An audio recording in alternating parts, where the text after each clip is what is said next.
Hi, everybody. I'm Richard Sher, and it's time to square off. First of all, we have a lot to talk about. So let's meet our panel for this week. We welcome back to Square Off, broadcasting giant, the amazing Frank Luber. Good to have you back, Frank. Thank you, Rich. Been a while. We welcome back Ruth Ann Norton, who's taken some time off because she works more than anybody in America. Hi, Ruth Ann. Good to see you. Radio talk show host extraordinary, Dan Joseph, and he has been with us all 40 years of Square Off. He is definitely a Square Off original, attorney Billy Murphy. Hi, Bill. How you doing? Hi, Billy. Hi, everybody.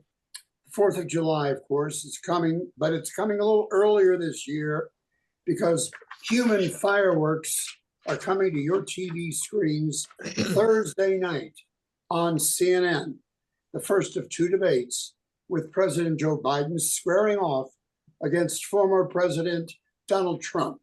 The format will be very different than the past debates. Here's how.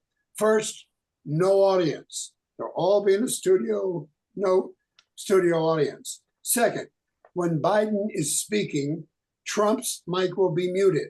When Trump speaks, Biden's microphone will be muted. Third, the candidates will stand at podiums. Who stands at which podium was decided by the toss of a coin, and President Biden won the toss. He will stand at the podium that will appear right on your TV screens. Trump will speak last. And fourth, the candidates will not be allowed to use props or pre-written notes. Each will be given paper, a pen, and water. Dan Joseph, what do you think about this debate? I think that usually debates don't matter much in the whole scheme of presidential debates. You can look to 1960, perhaps, when Nixon was sick and JFK, and this was the first televised debate, and people thought it was different on the radio than on TV. You can point to 1980. There you go again, Mr. President, the Walter Mondale incident in 1984.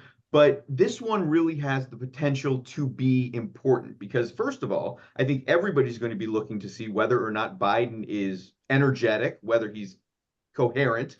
And also, I think that there's the Trump factor, of course, which is going to be muted a little bit because he can't talk over Biden. But still, the last debate between these two was one of the worst things I've ever seen in American politics. I hope this one is better. Ruth Ann, come on in. You know, I think it's go by the facts, Joe, and just stay steady because Trump is going to act out. He's going to do his thing. And the economy's better. So many things are better under President Biden. And I would pound home those things around choice, those things around the accomplishments of Biden. But it'll be hard to do. We got two octogenarians that you're saying they're going to do fireworks. That's a first. And you know, I think there's no controlling Trump, so Joe Biden just has to be the cooler head in this debate. I also think almost no one's going to watch. It's the doldrums of summer. So it'll be the videotape cuts that'll make the difference on this. Frank Luber, what are your thoughts about this? Do you think that a lot of things are better under Joe Biden? I think that President Biden is going to have more to prove than former President Donald Trump. And I say that because what Dan just said, and that is, will President Biden be in a position to have the kind of energy that's necessary for these kinds of debates, and whether he's going to be able to get through the debate without any kind of stammering and what have you, like he's been known to do, as well as gaffes. You know, there's a myriad of gaffes that I'm sure the audience will be looking at and scrutinizing throughout the debate. Well, the one thing I don't particularly care for is the muted mics. When you're having a debate, I'd like to see a little back and forth even if you have to interrupt each other. So from that standpoint, I would disagree with the rules. Frank, what I can say is they're going to be right near each other. So if you mute one mic, you will pick up on the other person's mic. Billy knows that all too well as one of the great debaters in the history of Squirrel. Billy, come on in. Well, I think this is a critical debate. So I agree with everybody who thinks that. I also think that, unlike what Ruth Ann says, it's going to be a very, very highly watched debate, because we are now going into the home stretch of the presidential campaign, and everybody knows what's at stake.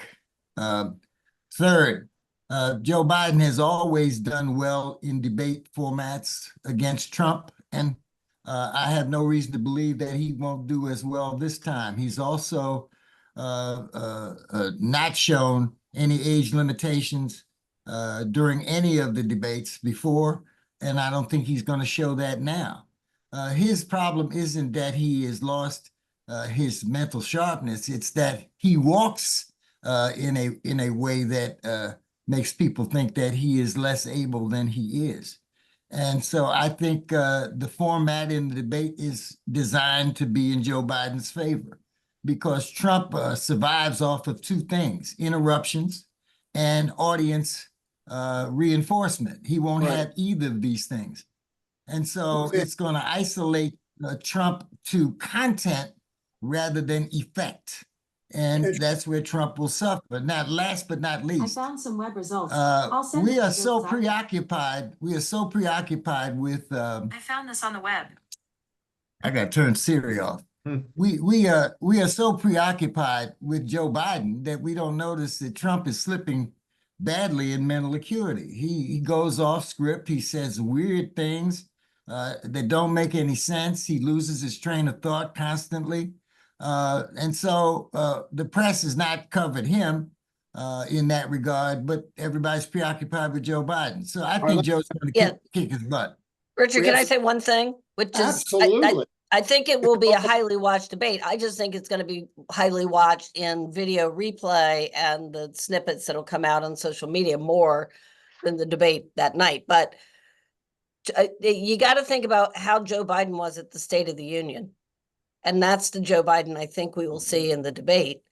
And, you know, Trump is he lives on not only interruptions, he lives on lies. And the question in this debate will be, will Dana Bash and who are the other hosts is, will they call him on facts, because he will just utterly lie about something to make a point. And I will be very curious about the ability to fact check him during the debate. I have a question for everyone. Do you think there should be more than the two debates? And certainly, should there be a debate that's rather closer to the election itself? Yeah, I think that's a fluid situation, Frank. I think there's a possibility that, depending on the outcome, either one or both may want an additional debate. So we'll see. But right now, two is the charm. Let me give you some information. It's just released poll, an NPR, PBS News, Marist poll, Biden and Trump. This came out like Thursday.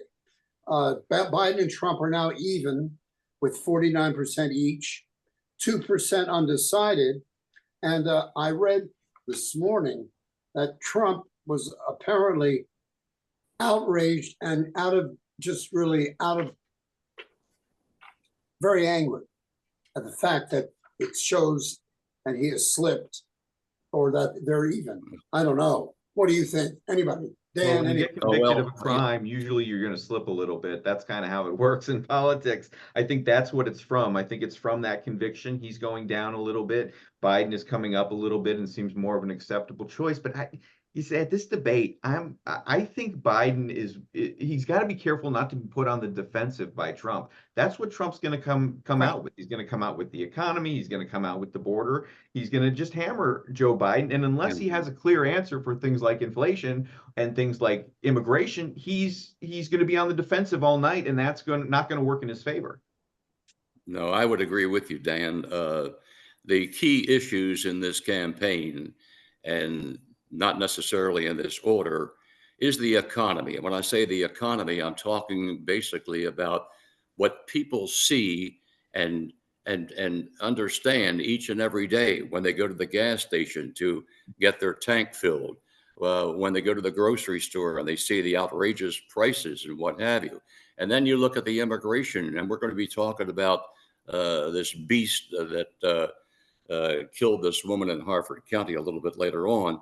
But the immigration issue, the open borders, these are the two main issues right now, and they're only going to get to be more important as this campaign goes on. Who's next? Well, I mean, I just think Biden should stick with the facts of things that are in front of us. Shouldn't get flustered. He's got a great agenda to run on. And we have the issues of democracy and choice that do resonate with people, that people do understand. And I think, honestly, this election in the end, my view is it isn't going to be as close as predicted. People are exhausted of the chaos that is Donald Trump. And, you know, he lives pissed off. He lives in chaos. And the truth of the matter is, no matter what people may say in a poll, I think we're going to have some surprising results on this one.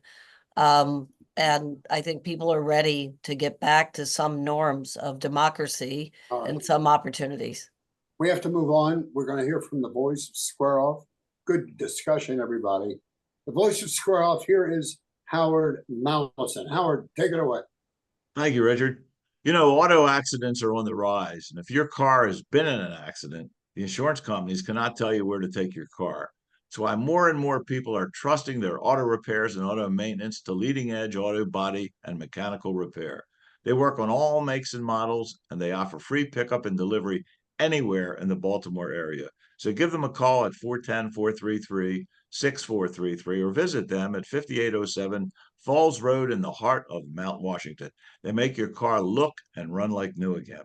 And hands down, Baltimore is one of the best diner towns in the country.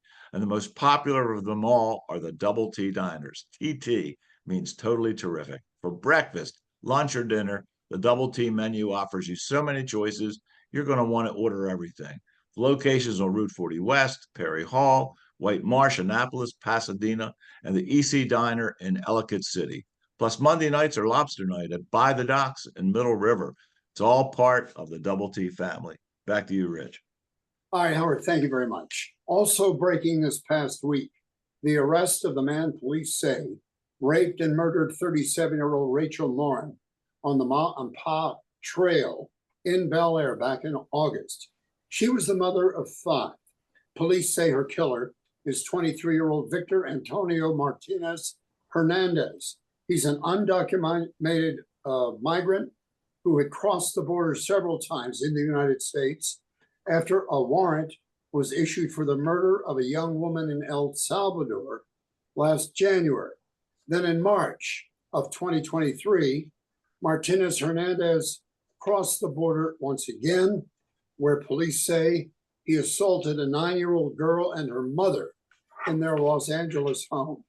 The suspect was flown from Oklahoma, where he was caught at a bar there by police. He got back to town on Thursday afternoon, and today is at the Harford County Detention Center. Billy, let's hear from you. Ugly, ugly crime, horrifying in every way. It seems that there was excellent police work, that the all-nation alert actually gave rise to catching a suspect who may be the right guy. And so all eyes are going to be on this case from this point on. It's terrible that people can be this evil, but in every group, there is evil. Yeah. I really believe that this should never have happened, number one. And it wouldn't have happened probably had President Biden not rescinded all the immigration policies of the previous administration. I don't think we would have seen a beast like this be able to come into this country the way he did. And this is just one of the many in recent weeks or months. We have at least a half a dozen that have made national news. And what President Biden did by rescinding everything from the previous administration regarding illegal immigration is now the price is being paid, and we're seeing too much of this. It could be done, it could be rectified rather in just a stroke of the pen. Now, of course, we can all talk about comprehensive immigration reform, but that's been going on. That's a conversation that's been going on now for years, and still there's been no resolve. So at some point in the future, I'm sure that maybe Democrats and Republicans can get together and come up with some kind of comprehensive reform that'll be acceptable to all parties. But Well, in the Ruth Ann- meantime, President Wait, Biden could do something about it. I All mean, right, all he has to Well, do let's is- not, yeah, Frank, let's not forget, it was a month, 2 months, 3 months ago right, that we had a deal set, a bipartisan deal set to go through. And it was Donald Trump who Yeah, said to yeah. the Republican leadership, don't do it because it'll hurt me in the election if you agree with Biden on this.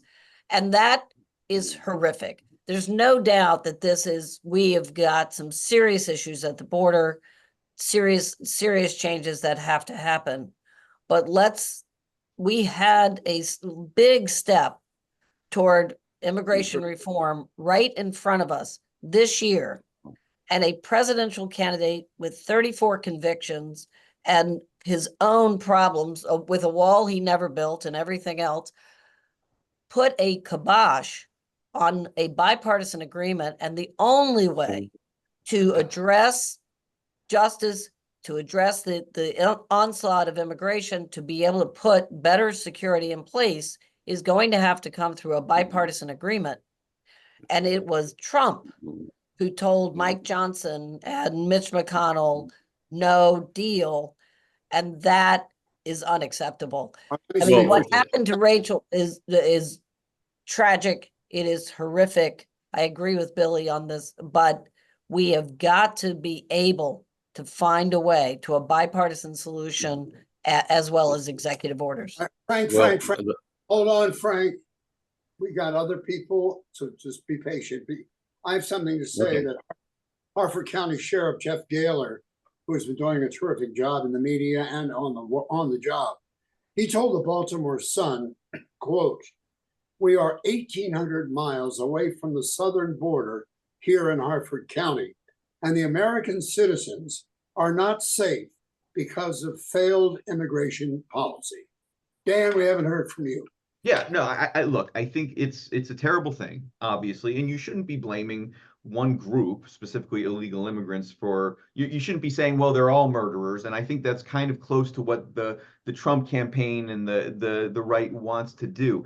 That being said, you can't have open borders. And yeah, the security of people actually sneaking across the river and trying to get into the country through the fences, that's one thing. What the Biden administration did on the first day was they said, we're going to take in as many asylum seekers as we possibly can. And the floodgates were open. People come from other countries to come here in droves. They were wearing Biden t-shirts. I mean, it was ridiculous. And it was a move that was purely political. There was absolutely no good reason for him to completely open the border to asylum seekers. And it's now become a huge issue in this election, and he deserves it. Billy. That's a misstatement. He did not completely open the borders. No president has ever done that. Number two, Biden's current immigration policy is more strict than Trump's most strict immigration policy. Number What three. took him so long, Billy? What took him so long? What took him 4 years to do it? Excuse me. I wanted to interrupt you, but I didn't. Okay, well, I don't want to sit here and listen to your falsehoods once again, because come on, man, let's stop. be completely honest about this. Be honest All right, about Dan. that. Joe Biden waited 3 years before he did anything about this. My turn. Dan, hold it. Be respectful. Let Billy. Go ahead, Bill. let's play by the same rules of engagement here. We got it. And getting back to what Ruth Ann said, she's absolutely right. We had a 20-year rare opportunity to come up with a policy that everyone agreed was the right policy. And Donald Trump put the kibosh on it. And neither of the two of you are mentioning it. It is the most significant I thought it was a development good bill. in the entire immigration landscape. And Donald Trump was the villain. Now, call him out. I dare either one of you. Call him I out. call him out. I think that was a good bill. I think it was actually a good bill and it made great progress. That doesn't erase the fact that this was a Joe Biden problem. Joe Biden opened that border up. He allowed millions of asylum seekers in. Why? Why did he do that? What was his reasoning? Was it out of the kindness of his heart? asylum. Dan, let's talk Hold on, I about let you what talk. makes, I let you let's talk. talk Was it out about of the what makes kindness of his own America heart? great. Hold on. Was it out of compassion, or was it because he Dan. wants political benefit from illegals coming into the country? Dan, What political benefit would there be? You don't think that Why it don't helps we- with Hispanic voters? You don't think that these immigrants are going to have children No. who then go to the polls and vote for Democrats? What do you? Heck Why do you no. think he's I doing don't it? think that that's a significant No. Why is angle, it then? What is he? What is he doing? because What's he Well, thinking? let- because it hasn't Richard. translated into a higher Gentlemen, Latino gentlemen, support. gentlemen. hold. I want to hear from Frank, then I want to hear from Ruth All right, Ann. all right. I'm going to ask a question. Why are all these illegals coming into this country to begin with? I mean, we're talking about the Middle East. We're talking about China, 20,000 or so from China. Why are they coming here? Because they know they can get through into this country. And they also, there's an old saying about follow the money trail. Well, look who's making all the money on this. Number one, it's the cartels. The cartels are making billions and billions of dollars. The NGOs, including Catholic Charities of all NGOs, making a fortune off of these illegals coming to this country. And where are the NGOs planting all these illegals? In all democratically controlled cities. Ruth Ann, jump in. Well, we can blame Joe Biden. Trump did a lot of crazy things on immigration as well. We can blame presidents back for generations, and we can go back and forth and point fingers. Congress has to act. We've had this longstanding issue since the Clinton presidency of trying to get immigration reform through. And I'm sorry, but I think the single most important thing we could have done was pass the bill that was in front of us. It makes it incumbent that we elect a Congress that will do this in the coming election, because it has to be fundamentally systematic across the board, not pasted together by executive orders or by political factors. We have to have systematic change here. And this requires that we get back to where we almost were, right? There's been moments where Mike Johnson comes up with, the debt limits and different things, and then we get this pummeling and politicization of what needs to get done fundamentally. We're going to talk about Wes Moore in a minute, his 175,000 pardon. You have to get to the courage of common sense here, folks, on how to take care of these issues. This one's huge, and it can't happen by one person. I think President Trump and Mike Johnson actually looked at it from a standpoint where it would be not feasible to pass that so-called bipartisan reform bill, because as I understand it, that particular bill would still allow up to 5,000 illegals to be able to come into this country each and every day, every day. Well, and That's what I understand about it. Am I That's a correct on red that, herring, Dan? Frank. We That need wasn't the issue at all. The issue was that Trump did not want the bill to pass because it would have made him less able to talk about immigration the way he's been able to talk about it up to now. It's It simply was a that man who simple. cannot There was think about the nothing best wrong with the interest. bill. quiet. Here's Quiet. the reason why this is failing and why it's probably going to fail into the future, this bill, which I think is a good idea.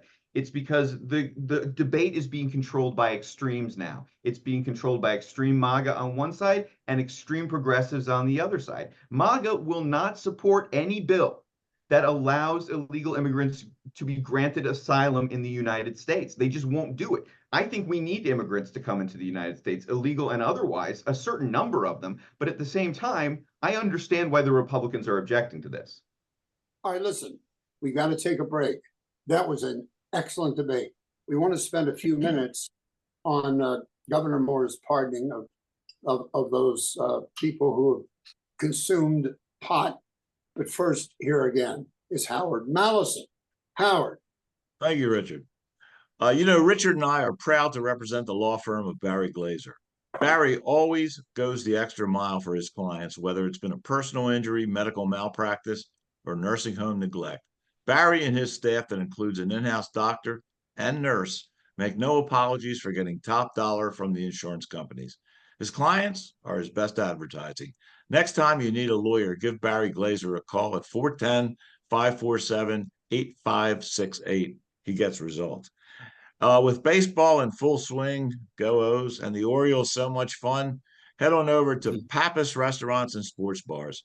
You can dine in the bar surrounded by those big screen TVs, more than you can imagine, or you can have a gourmet meal in the dining room part of Pappas. Either way, you can enjoy the award-winning Pappas crab cake, or as Richard calls it, the Fab Cake. It's Oprah's favorite. And Pappas ships all over the country. Enjoy a dining experience second to none at Pappas Restaurants. Okay, we're going to go a little over time today because Maryland Governor Wes Moore made national news this week when he pardoned more than 175,000 people here in the state who had been convicted of either possessing cannabis or cannabis paraphernalia. This stroke of his pen is believed to be one of the largest mass pardons of minor drug crimes in this nation's history. Justice reform advocates saying this is an important step toward righting the wrongs of the failed war on drugs. Who wants to comment on this? Well, first of all, I will agree. I think it was an excellent move because the marijuana laws have always been dumb. They've been based on false premises about the danger allegedly of the substance. None of it has turned out to be true. It does have, it's not, no substance is perfect, but this has been demonized and at the great expense of people's careers, lives, futures, etc. It's a wonderful move. And we have to stop basing our public policy on misinformation and on failed notions that have been debunked, but we're still in that habit. Thank God for Wes Moore's actions. Dan, brief. I think this was a good bill. I think this was a good action by Wes Moore. I think marijuana should be legal everywhere. I think that they should.